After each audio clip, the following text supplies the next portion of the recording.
Yo guys, so as you all know, Imbibitor Lunae, aka Dan Hong Il or Dan Feng, will be arriving on Tuesday night for the EST people around 10 p.m. or 11 p.m. EST. And I'm just going to be talking about like the build that I'm going to be going for. You can obviously decide what you want to do with your resources as you see fit. Not everybody is going to be on the same path as somebody else, so you may have different light cones that will work for you and me as well. Personally, what I'm going to be doing is I will have enough to buy Fall of an Ion, but not for 2 weeks after his release, unless they have some sort of hurt a bond reward when the new expansion comes out in 1.3. That could be a possibility. I'm not sure. But the next best thing, in my opinion, to his light cone is to like his personal light cone is this Under the Blue Sky. This is what I'm going to be personally using with my Imbibitor Lunae. Because I believe that this light cone will be on Fu Xuan's banner, the light cone banner. So I'm going to try as hard as I can to get this to S5, obviously, because that 24% crit rate when you defeat an enemy is insane. And, you know, this will refresh too. So you just have to get it off that first time, which, as you know, I don't know what you would call it, but the characters in, or the enemies that you see in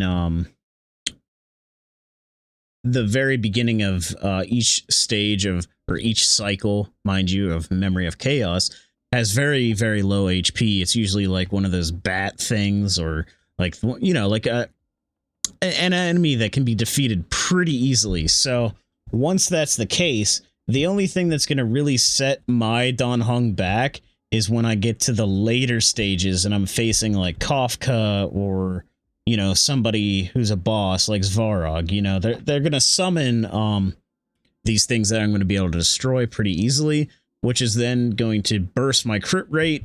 I think it's going to be the best fit if you can get it to S5, but currently I don't have it at S5, but I'm going to pretty much guarantee myself to get it to there, because on that light cone banner, all the 4-star light cones, I believe, are light cones that I really, really want.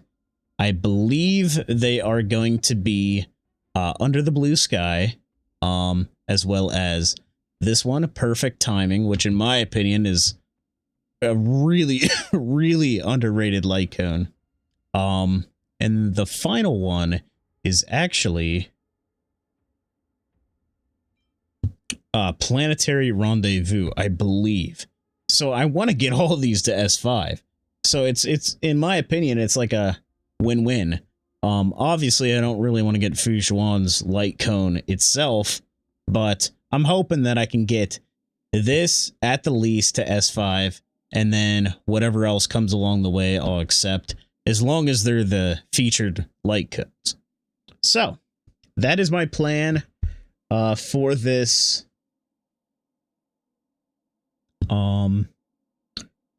Yeah, that's pretty much my plan for this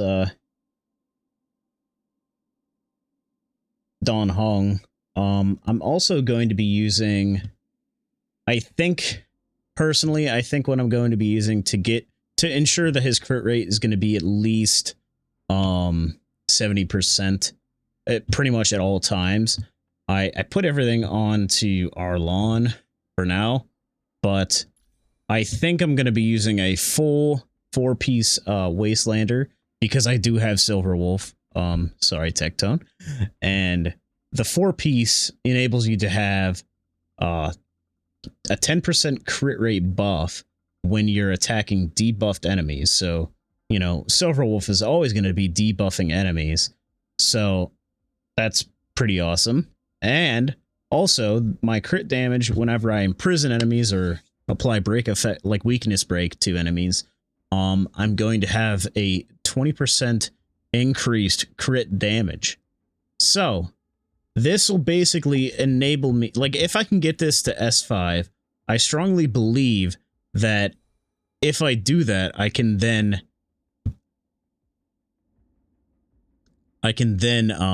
run a crit damage body. This is obviously terrible, but this is just for the current showcase of what I have. I'm not sure if I want to run speed boots yet, but I think I will. I mean, you kind of have to run speed boots with everybody at this point. But the one thing to keep in mind is that you do want Dan Heng to go after all of your supports. So you want your supports to go first, and then Dan Heng to go last. So you want him to have high enough speed to, you know, pretty much get his ultimate up consistently, but you also want him to be slower than your support units so that your support units can then buff him. So that's going to be my little quick tutorial on what I'm going to be doing for my Dan Heng. Let me know in the comments on what you guys are going to be doing for yours. I'm very interested to know what you guys think is going to be the best free-to-play or, you know, just best 4-star light cones for Dan Heng Imbibitor Lunae. And yeah, I have a feeling that he's going to be pretty freaking awesome. I cannot wait to get him. Hopefully you guys are pumped too. Anyways, guys, I'll catch you in the next video. Peace.